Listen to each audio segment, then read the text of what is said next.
صبح ہوتی ہے شام ہوتی ہے، صبح ہوتی ہے شام ہوتی ہے، زندگی یوں ہی تمام ہوتی ہے۔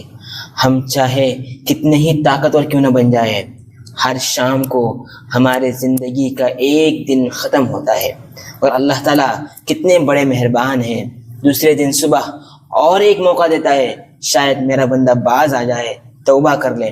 مگر ہم کیا کرتے ہیں؟ وہی زندگی، وہی غفلت، وہی مستی، اپنی روٹین کو بدلنے کی کوشش نہیں کرتے ہیں۔ یہی سوچتے ہیں کل سے نماز پڑھ لوں گا، بعد میں پڑھ لوں گا، بعد میں توبہ کر لوں گا۔ اللہ بڑے مہربان ہیں، بڑے معاف کرنے والے ہیں، وہ ہر ایک بندے کو معاف کرتے ہیں۔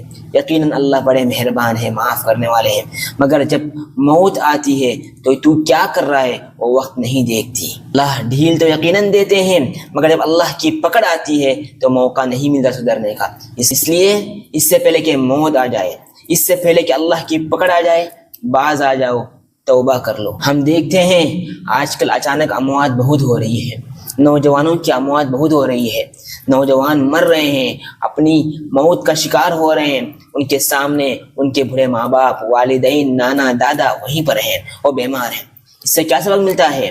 ذرا جا کر دیکھو قبرستانوں میں، قبرستان ایسے نوجوانوں سے بھرے پڑے ہیں جنہوں نے یہی سوچ رکھا تھا کہ کل توبہ کر لیں گے، بعد میں نماز پڑھ لیں گے، اللہ تو بڑے معاف کرنے والے ہیں، اور جب بڑھاپا آ جائے گا تب عبادت شروع کر دیں گے۔